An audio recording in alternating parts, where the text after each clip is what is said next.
Vamos adorar o Senhor com o hino de número 10, a criação e seu Criador.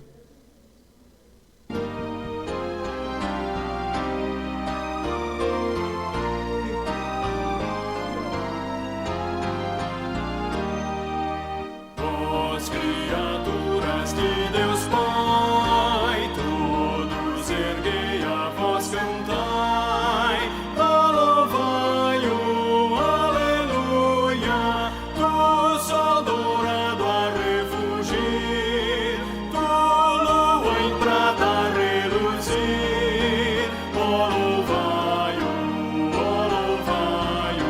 aleluia, aleluia, aleluia.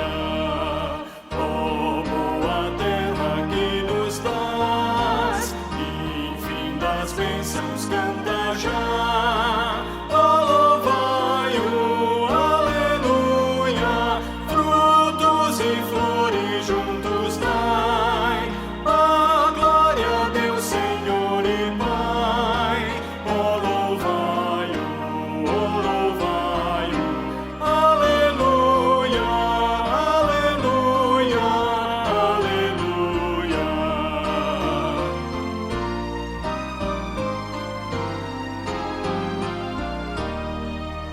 Vós, homens sábios e de bem, a todos proclamai também. Ó louvai-o, aleluia, louvar ao Filho, glória ao Pai, e ao Santo Espírito louvai. Ó louvai-o, aleluia, aleluia, aleluia. Podeis assentar, irmãos.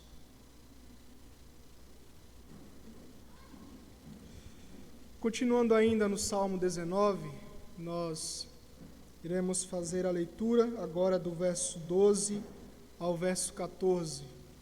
Salmo 19, 12 ao 14, que nos diz assim a palavra do Senhor: Quem há que possa discernir as próprias faltas?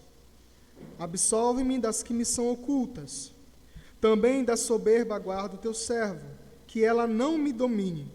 Então serei irrepreensível e ficarei livre de grande transgressão. As palavras dos meus lábios e o meditar do meu coração sejam agradáveis na tua presença, Senhor, rocha minha e redentor meu. Nesse momento, queridos, nós vamos suplicar ao nosso Deus o seu perdão sobre cada um de nós. Sabemos que somos pecadores e que nós pecamos contra o nosso Deus, e isso deve nos levar ao arrependimento. Sabendo que tudo isso, tanto estarmos na presença dEle, como suplicar o seu perdão, vem simplesmente pelos méritos de Cristo Jesus. É através do seu Filho amado que nós podemos suplicar ao Senhor. Foi através do seu Filho amado que nós podemos achar a reconciliação com nosso Pai. E por isso, confiantes nessa promessa, nessa verdade, nós iremos, neste momento, clamar ao nosso Deus. Faremos uma oração silenciosa e, em seguida, eu peço que o nosso querido presbítero Ângelo orasse ao Senhor por todos nós, por toda a igreja. Oremos.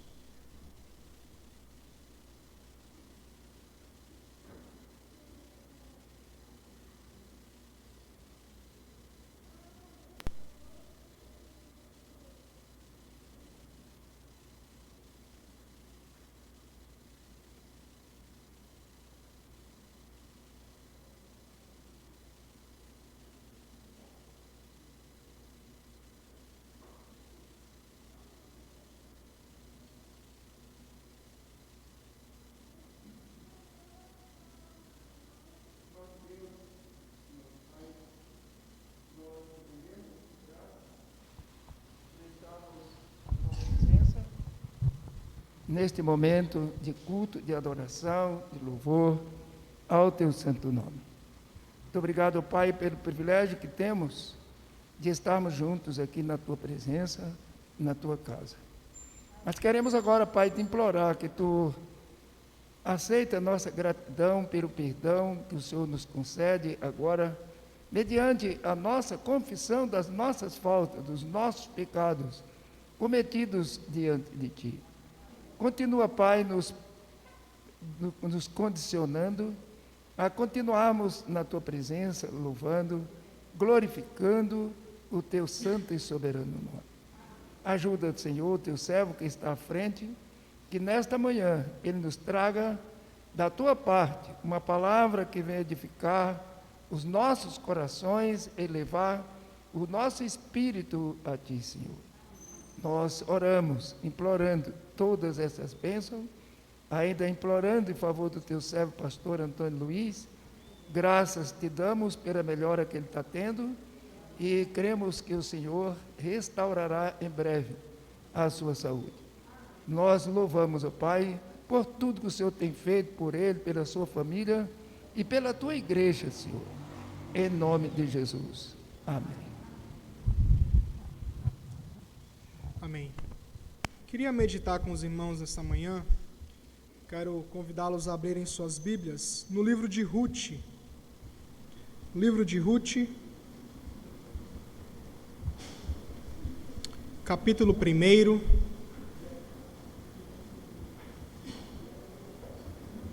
Ruth, capítulo 1.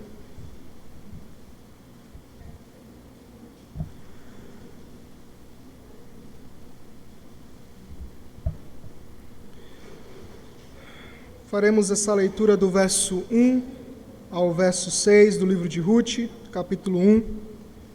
Diz assim a palavra do nosso Deus: Nos dias em que julgavam os juízes, houve fome na terra. E o homem de Belém de Judá saiu a habitar na terra de Moabe com sua mulher e seus 2 filhos. Este homem se chamava Elimeleque e sua mulher Noemi. Os filhos se chamavam Malom e Quilion, efrateus de Belém de Judá. Vieram à terra de Moabe e ficaram ali. Morreu Elimeleque, marido de Noemi, e ficou ela com seus 2 filhos, os quais casaram com mulheres moabitas. Era o nome de uma Orfa e o nome da outra Ruth, e ficaram ali quase 10 anos. Morreram também ambos, Malom e Quilion, ficando assim a mulher desamparada de seus 2 filhos e de seu marido. Então se dispôs ela com as suas noras e voltou da terra de Moabe, porquanto nesta ouviu que o Senhor se lembrara do seu povo, dando-lhe pão. Amém. Vamos orar mais uma vez? Senhor, mais uma vez nós nos dirigimos a Ti por meio do Teu Filho Jesus, clamando, Senhor, para que o Senhor fale conosco. Senhor, nós carecemos dos Teus ensinamentos, nós carecemos, Pai, da Tua graça, nós reconhecemos que somos falhos, pecadores, e que precisamos, Senhor, ouvir a Tua voz, ouvir os Teus mandamentos, Pai, para que assim possamos conhecer mais quem Tu és, quem nós somos e qual caminho nós devemos percorrer. Por isso, Pai, pela ajuda do Teu Santo Espírito, ajuda-nos na compreensão da Tua palavra. Faça-nos compreender, Senhor Deus, mas não só compreender, aplicar nas nossas vidas, fazendo assim e tomando assim atitudes de submissão ao Senhor, para que assim o Teu nome, Pai, seja glorificado. É a nossa oração que é feita no nome do Senhor Jesus. Amém. Quais atitudes você tem tomado em tempos de crise? Ou quais atitudes você tem tomado quando as coisas não vão tão bem na sua vida? E quando nós pensamos em atitudes tomadas em momentos de crise, muitas possibilidades são abertas. Às vezes nós encontramos caminhos tão fáceis, caminhos tão hábeis para praticarmos, caminhos em que momentaneamente pode nos levar à alegria, ao prazer, ao conforto. Mas será que caminhos assim são caminhos realmente que glorificam o nome de Deus?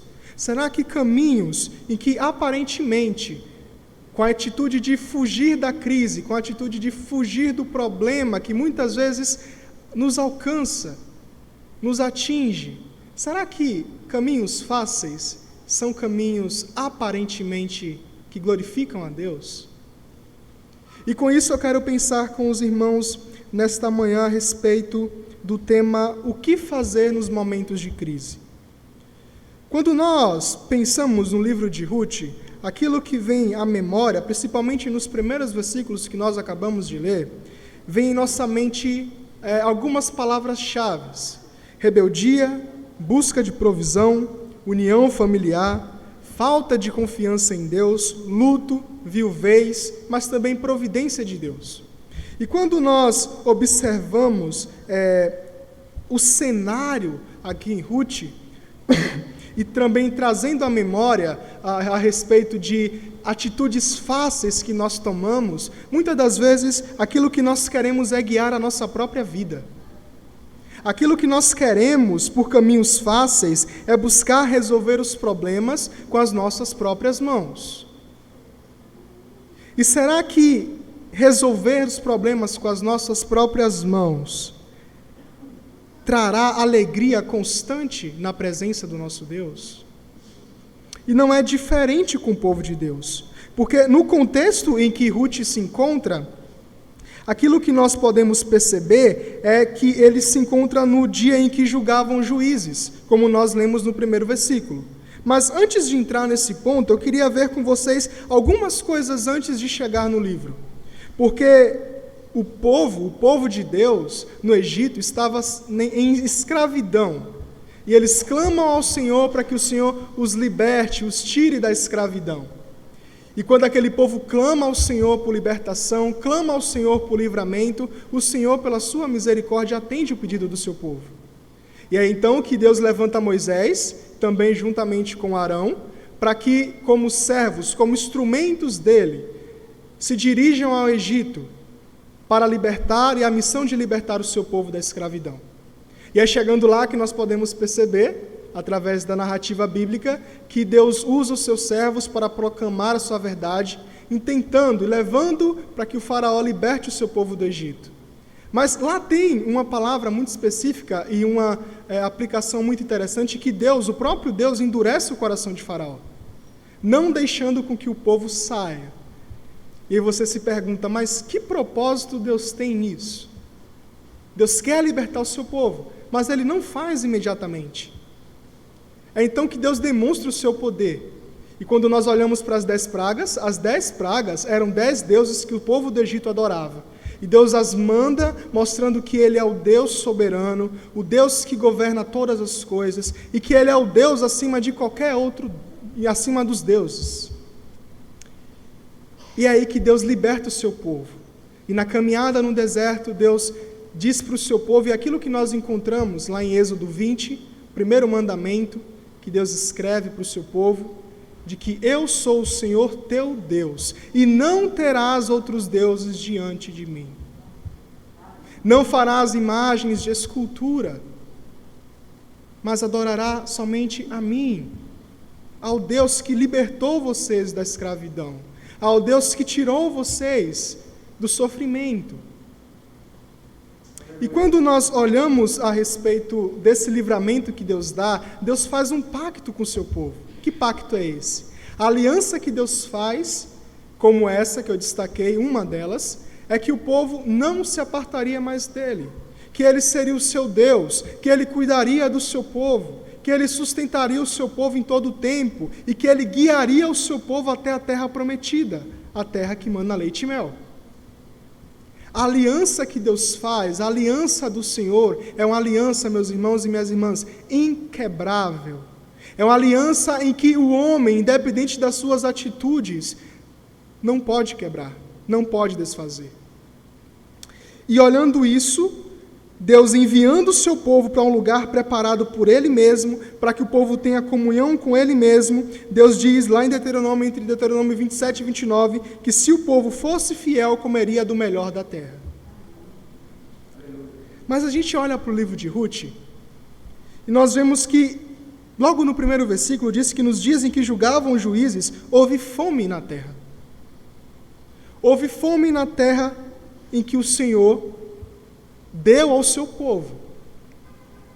Mas, antes de entrar nessa crise, a crise da fome, se os irmãos olharem para o último versículo do livro de Juízes, capítulo 21, versículo 25, diz que naqueles dias não havia rei em Israel, cada um fazia o que achava mais reto. Cada um era senhor de si. Cada um fazia o que o seu coração mandava. Não havia submissão ao Senhor, mas a si mesmo. E quando nós olhamos essa crise, que logo se inicia o livro de Ruth, nós entendemos que isso foi disciplina do Senhor. Foi Deus que mandou a fome, para que o povo aprendesse a depender dele, para que o povo se alertasse contra aquilo que eles fizeram contra Deus, querendo ser senhor de si, querendo resolver os seus problemas pelas suas próprias habilidades, por caminhos fáceis. E todo o livro de Juízes é assim. Deus estabelece a paz para o seu povo se desvia do seu caminho e Deus levanta um juiz para libertar o seu povo. E novamente o povo cai. E Deus levanta, castiga, levanta outros reinos para castigar o seu povo e também levanta juízes para libertar o seu povo. E até aqui nós vemos Deus salvando, guiando e sustentando o seu povo, mesmo nos momentos difíceis, mesmo em meio aos pecados. E claro, isso não é liberdade para nós continuarmos pecando, sabendo que Ele exerce a sua graça. Mas eu quero ver com os irmãos essa manhã o que atitudes precipitadas em meio à crise pode levar e pode trazer consequências para a nossa vida. O que é que atitudes pecaminosas em meio à crise pode causar na nossa vida e na nossa comunhão com Deus? A primeira coisa, versículo 1 e versículo 2, eu quero ler com vocês. Nós vemos então a crise e diz que um homem de Belém de Judá saiu a habitar na terra de Moabe com sua mulher e seus 2 filhos. Este homem se chamava Elimeleque e sua mulher Noemi. Os filhos se chamavam Malom e Quilion, efrateus de Belém de Judá, vieram à terra de Moabe e ficaram ali. Primeira coisa, eles saíram da terra do pão. Belém, o significado de Belém é terra do pão, terra do sustento. E no momento de crise, no momento de fome, e é interessante isso, porque na terra do pão ter fome, mas é a disciplina do Senhor. E eles saem da terra do pão para uma terra de estrangeiros, uma terra em que não fazia parte do povo de Deus. Por mais que Moabe tinha uma colheita muito farta, por mais que tinha prosperidade, claro, isso é efeito da graça comum de Deus, que Deus tanto exerce para os que são justos, como para os que são injustos, para os santos como para os ímpios. Claro, isso mostra que Deus é soberano sobre todas as coisas, e que Deus guarda a todos. Mas o povo sai da terra em que Deus guiou eles até lá, a terra em que o Senhor preparou, a terra em que Deus estabeleceu para que o seu povo ficasse ali, e adorasse ao Senhor ali, e tivesse fartura. Mas eles saem no momento de crise. E quando nós olhamos isso, será que sair é a melhor forma? Será que fugir para lugares que aparentemente pode te dar alegria, fartura, te livra da escassez, mas só que momentaneamente, ou principalmente uma terra em que Deus não é Senhor para eles, será que é a melhor forma de fugir de uma crise? Porque aquilo que era esperado era arrependimento, não fuga. Deus produz essa crise, para que o povo se volte em arrependimento a Ele, não fuja da presença dEle. Deus faz isso para que o seu povo volte os seus olhos e diga: Senhor, nos arrependemos porque queríamos fazer aquilo que o nosso coração mandou, aquilo que a nossa força quer, e não aquilo que o Senhor quer. Mas não, eles saíram da terra do pão para buscar fartura, alegria na terra estranha, na terra em que não fazia parte do povo de Deus. Mas a outra consequência que eu posso destacar aqui para os irmãos é a consequência familiar. Porque o cabeça da casa, ele desobedeceu a Deus. Diz que, no versículo 2, o homem, ou melhor, o versículo 1, ele sai com a sua família, e esse homem era chamado Elimeleque, saiu com a sua esposa, com a sua mulher Noemi, e os seus filhos Malom e Quilion. Nos momentos de crise, e aqui nós vemos uma consequência terrível, é que o cabeça, aquele que teria e tem a responsabilidade de guiar a sua família nos caminhos de Deus, levou a sua família nos caminhos errados, nos caminhos que não é do Senhor. O cabeça, aquele que governa o lar, aquele que administra o seu lar, que tem a responsabilidade de guiar a sua família nos caminhos de Deus, não guiou e levou a sua família para um lugar em que Deus não era senhor deles.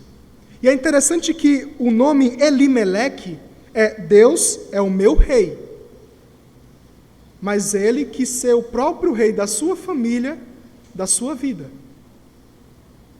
Saiba que Deus que instituiu a família, Deus que nos criou e estabeleceu, homem e mulher, filhos, para que façam parte do seu povo, uma instituição estabelecida por Deus, uma instituição que Deus usa para a sua glória, uma instituição em que Deus sustenta. E claro, nos tempos de hoje, o que temos visto é muitas pessoas atacando a família. Crise nas famílias. E eu te pergunto, mas vem cá, será que, e quando a sua esposa não estiver tão bem nesse dia, será que você vai fugir? E o seu marido? Seus filhos? Se eles não estão no caminho do Senhor, será que você deve também largar de mão e não ter esperança de que Deus é o Deus da provisão? O Deus que sustenta o seu povo? E o que fazer quando nós estamos no trabalho e tudo lá não está bem? Será que fugiremos para lugares em que momentaneamente há alegria, mas não é a alegria que o Senhor nos concede, que é a alegria eterna? Ou seja, meus irmãos, a atitude que nós temos que tomar não é fugir. E saibam, amém, homens, toda consequência afeta o seu próximo. Mulheres, jovens, crianças, as consequências das nossas atitudes afetam outras pessoas. Não é que você deve viver como você bem quiser, não é que você deve viver como bem lhe apraz. Não, isso trará consequências, e foi isso que aconteceu. A atitude de Elimeleque diz que um homem, começa primeiro com um homem de Belém de Judá, saiu a habitar com a sua mulher e seus filhos. O guia, o cabeça, o provedor, saiu da terra do Senhor. Mas outra coisa é que essa atitude nos mostra que eles olharam para a crise e esqueceram das promessas de Deus. Esqueceram do Deus da aliança, o Deus que prometeu que sustentaria o seu povo, o Deus que prometeu que traria sustento, fartura para o seu povo. Mas eles se esqueceram da promessa de Deus. E aqui está um ensinamento para nós. Nos momentos de crise, nós devemos nos voltar para aquilo que Deus diz na sua palavra. Nós devemos nos voltar para aquilo que Deus já estabeleceu diante do seu povo, olhar as promessas que Ele fez e aquilo que Ele cumpriu, olhar para aquilo, o sustento dEle, aquilo que Ele fez durante a história da igreja, até os dias atuais. E é muito bom, irmãos, olharmos para trás e ver tudo que Deus fez por cada um de nós. Isso nos ajuda nos momentos de crise. Isso nos ajuda nos momentos em que olhamos à nossa volta e não há solução. Mas o Senhor nos chama a olhar para a sua palavra, onde há solução, porque a sua palavra mostra um Deus santo, justo, soberano, que sustenta todas as coisas. O Deus que realmente disciplina o seu povo, e muito bom, isso é muito bom que Deus discipline o seu povo. Mas a disciplina, saibam, é a demonstração do amor perfeito de Deus para com o seu povo. Por isso que os nossos olhos não devem estar numa pandemia, os nossos olhos não devem estar na economia, na política. Não, nossos olhos devem estar no nosso Deus. Nossos olhos não devem estar numa vacina, no sustento dos homens, naquilo que os homens prometem. Nós sabemos que somos falhos, porque prometemos algo hoje e amanhã falhamos, ou mudamos de opinião ou de certezas. Mas os nossos olhos devem estar voltados para o nosso Deus, aquele que nos escolheu, aquele que tirou da escravidão, aquele que enviou o seu Filho Jesus para nos salvar e nos dar a vida eterna. Segunda coisa que nós olhamos diante desse texto, versículo 3 a 5, atitudes precipitadas nos levam a situações indesejáveis. Diz assim a palavra do Senhor: morreu Elimeleque, marido de Noemi, e ficou ela com seus 2 filhos, os quais casaram com mulheres moabitas. Era o nome de uma Orfa e o nome da outra Rute, e ficaram ali quase 10 anos. Morreram também ambos, Malom e Quilion, ficando assim a mulher desamparada de seus 2 filhos e de seu marido. 2 coisas. Primeiro, morte. As consequências que levou esta família a sair da terra do Deus soberano, da terra em que Deus escolheu, foi a atitude de morte. Eles saíram com o intuito de sobreviver da crise, mas eles encontraram morte. Morte. Saibam que, cedo ou tarde, as consequências dos nossos pecados vão nos atingir. E quando nós olhamos para a história do povo de Deus, eu gostaria de citar aqui Davi. Davi era um homem segundo o coração de Deus, um homem escolhido por Deus, um homem que Deus instituiu para guiar o seu povo, o povo de Israel. Mas Davi peca, e nós sabemos muito bem qual foi o pecado de Davi: adultério e assassinato. E olhando isso, nós encontramos lá em 2 Samuel 12, logo no versículo 9, a seguinte citação: por que desprezar-te a palavra de Deus? Toda atitude pecaminosa é um desprezo à palavra de Deus, é um desprezo das promessas de Deus, daquilo que Deus diz.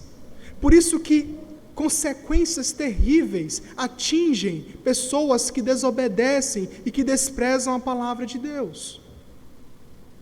Eles ouviam, e é interessante que historicamente o trajeto de Judá, Belém de Judá até Moabe, é muito perto de Jericó.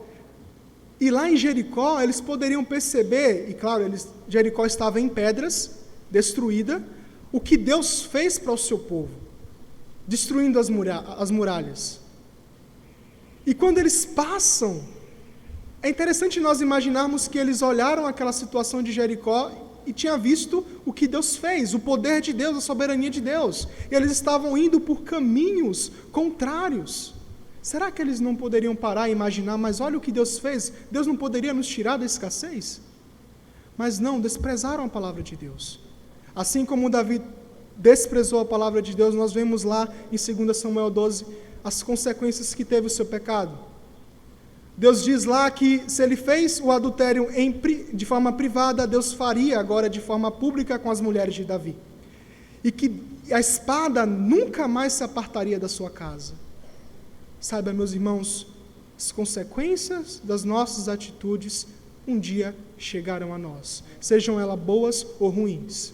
E não foi diferente com essa família. Houve morte. Eles saíram para buscar sobrevivência, mas encontraram morte. Segunda coisa, desamparo. Eles saíram para encontrar amparo, conforto, sustento do Senhor, mas não encontraram isso, encontraram desamparo. A própria Noemi se encontrou desamparada pela morte do seu marido e seus 2 filhos. Saiba que o mundo e caminhos fáceis pode te dar amparo temporariamente.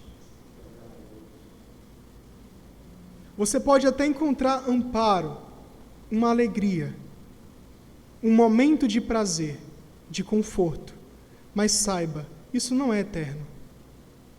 Somente o Deus eterno pode nos conceder alegria eterna, conforto eterno, consolo inabalável, sustento na nossa vida. É olhando para essa atitude que nós precisamos entender e aplicar na nossa vida, que nós não devemos desprezar a palavra de Deus, desprezar as promessas que Deus tem para o seu povo, porque cairemos em situações indesejadas. Buscaremos vida, encontraremos morte. Buscaremos amparo, encontraremos desamparo. Mas Deus faz isso para nos moldar. Deus faz isso para consertar a nossa vida, para nos moldar à imagem e semelhança do seu Filho. E é aquilo que o verso 6 nos diz de forma bem simples e clara.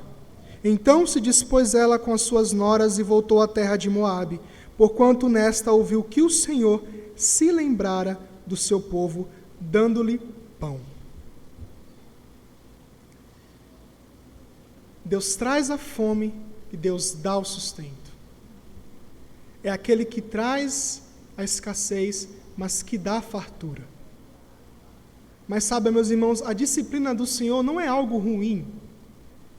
Porque às vezes pensamos que a disciplina é algo ruim. Que a disciplina é para nós nos afastarmos da igreja. Não, não é isso. Saiba que qualquer disciplina que acontece no meio do corpo de Cristo não deve te levar a fugir da terra do Senhor, da casa do Senhor, como essa família fugiu. Mas deve te levar a ficar e aprender a depender de Deus. A atitude de se submeter a uma disciplina dada pela liderança é para que você seja mais santo, mais firme, mais convicto da confissão que você carrega. A disciplina faz com que você se aproxime mais de Deus, mas além de tudo isso, examine as suas atitudes. E eu creio que foi isso que Noemi fez. Ela deve ter olhado para a sua situação e falar, mas como isso pode acontecer comigo? Eu saí para buscar sustento e encontrei tudo isso. E nós vamos ver mais à frente, no decorrer dos versículos, que ela muda o seu nome e chama de Mara, porque a mão do Senhor pesou sobre a vida dela. Mas saiba, a disciplina é provisão de Deus para o seu povo. Disciplina é para que o seu povo olhe para Deus e não para si mesmo. Disciplina é para que o povo dependa de Deus, para que o povo saiba quem é o Deus da aliança, o Deus que disse que não se apartaria do seu povo, que não deixaria o seu povo. E quando nós pensamos no Deus da aliança, voltando àquilo que está lá durante a caminhada do povo, em que Moisés desce com as tábuas da lei, ele encontra uma falsa adoração, falsos deuses, e o povo de Deus ali adorando. E uma das coisas interessantes é que alguns estudiosos costumam trazer semelhança a um casamento, aquela atitude. Imaginem que o marido, sua esposa, saíram do casamento e estão indo para a lua de mel. E lá, eles chegam no hotel e o marido diz, pode subir que eu vou fazer o check-in no hotel. E quando ele sobe, encontra sua mulher deitada com outro. Basicamente, aquilo que os estudiosos dizem é aquilo que Moisés encontrou ali quando viu aquele povo adorando o bezerro de ouro. E Deus disse que ia castigar o seu povo, mas Moisés clama ao Senhor e diz, não, Senhor, não faça isso. Parafraseando, claro. E Deus não faz. Por quê? Ele fez uma aliança com o seu povo. Ele fez uma aliança com o seu povo. Mas ele castiga o seu povo. E isso mostra que o castigo de Deus faz com que o povo lembre da sua aliança, lembre que é um Deus soberano, um Deus perdoador, um Deus que a cada dia mais quer o seu povo próximo dele. E saiba, meus irmãos, isso é graça. Isso é graça porque nós não merecemos. Nós não merecemos que Deus se lembre de nós. E lembrar aqui não é porque Deus se esqueceu, mas é porque Deus estava sempre olhando para o seu povo, disciplinando o seu povo, mas segundo a sua vontade, Ele quis agora conceder pão à terra em que havia fome. Por isso saibam, momentos difíceis e de crise é para que nós aprendamos a depender do Senhor. Não é demônio, muitas vezes, não é por causa de atitudes dos homens afora que nos acomete, mas é disciplina do Senhor, porque nós mesmos cometemos pecado contra Ele, e Ele quer nos restituir. Mas lembre, Ele que é o nosso Rei, Ele que guia as nossas vidas, Ele é que nos seus caminhos nos ampara e não nos deixa. Saiba que essa pandemia ela veio para nos ensinar muitas coisas e nos levar a dar prioridade a muitas coisas, principalmente a comunhão com o nosso Deus. E para mostrar quem verdadeiramente nós adoramos. É um momento de crise, é um momento difícil, mas saiba, Deus está no controle, e Deus quer nos ensinar que Ele é maior do que todas as coisas, que em todo tempo ninguém pode impedir os seus planos, e que Ele até hoje sustenta o seu povo e sustentará por toda a vida. Saiba, meus irmãos, que as suas atitudes não devem ser atitudes precipitadas, atitudes em que não pode te levar momentaneamente a caminhos fáceis, mas saiba, caminhos fáceis não são caminhos bons, mas caminhos bons são caminhos em que mesmo nas dificuldades, nós sabemos que temos um Deus que nos sustenta. Que Deus assim nos abençoe e que faça-nos sempre lembrar das suas promessas e daquilo que Ele tem feito na nossa vida. Vamos adorar o Senhor agora com o hino de número 163, Direção Divina. Ao som, peço que os irmãos se coloquem de pé.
Tuas mãos dirigem meu destino, por mim cravado.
pedir ao nosso presbítero Porto que ele orasse ao Senhor, agradecendo pelos dízimos e as ofertas, e também para que o Senhor nos abençoe cada dia mais pela sua palavra, pelo seu sustento. Oremos. Maravilhoso e soberano Deus, Pai nosso que estás nos céus, santificado, enaltecido, seja sempre teu excelso e poderoso nome, Senhor. Bendito Pai, nós queremos te bendizer, nós queremos te agradecer, nós queremos render graças ao teu nome, Senhor. Nós queremos, Senhor, buscar de ti a bênção da provisão para nossas vidas. Nós também buscamos, ó Deus, a tua providência e a provisão para a nossa alma, Senhor. Nós precisamos nos alimentar da tua palavra, Senhor. Nós somos sedentos de ti, nós somos carentes de ti. Na tua mão há força e poder, glória, majestade, soberania. Deus bendito, tu tens sido nosso refúgio e fortaleza, e tem sido nosso socorro bem presente em todas as nossas dificuldades e tribulações. Bendito Pai, obrigado pela tua palavra que ouvimos. Senhor dos exércitos, todos nós temos carências, todos nós temos necessidades, todos nós somos dependentes de ti, em alguma área da vida, Senhor. Seja na área da saúde, relacionamentos, financeiro, trabalho, na área espiritual, todos nós somos carentes de ti. Mas o Senhor nos resgatou, o Senhor nos tirou do lamaçal do pecado e nos trouxe para os teus caminhos eternos. Às vezes, Senhor, como Noemi e a família, tropeçamos, sim, tropeçamos, mas o Senhor é misericordioso, o Senhor é grandioso, generoso, majestoso, maravilhoso, e o Senhor nos concede novamente a bênção da comunhão contigo. E é nisso que esperamos, ó Deus, e queremos nessa caminhada chegar na terra que mana leite e mel. Nós queremos chegar onde o Senhor prometeu a igreja, os céus. Israel, o Senhor prometeu a terra prometida, a igreja, o Senhor prometeu os céus, um novo céu e uma nova terra, e nós aguardamos por ela. E nessa peregrinação aqui na terra, nós vamos também ofertar a Ti as nossas vidas e também nossos dízimos nas nossas ofertas. Aceita, Senhor, todas as ofertas e dízimos que foram levantadas aqui. Que o Senhor dirija da melhor forma possível, Senhor, para que o que foi levantado seja para a honra e glória do Teu nome. E que nossas vidas também levantemos todos os dias, em todo instante, para louvor da Tua glória. Nós oramos agradecidos, em nome do maravilhoso conselheiro, Deus forte, Pai da eternidade, Príncipe da paz, e mais, Senhor, nós também te rogamos pelo pastor Antônio Luiz, te rogamos pelo Cristiano, te rogamos também pelo esposo de Railda, te rogamos também por outros que estão enfermos, Senhor, que estão carentes de Ti, Senhor. Deus misericordioso, entra com Tua cura, Pai, entra com Tua cura, Senhor, usa os técnicos, usa os médicos, usa os remédios, usa os instrumentos, usa o ambiente, o local, Senhor, usa todos, Senhor, com Tua mão forte e poderosa, Tu que conduz a todos, amém, tudo e todos, para que os Teus servos sejam curados para a glória do Teu nome. Nós oramos agradecidos em nome de Jesus, amém. Amém. Podemos sentar.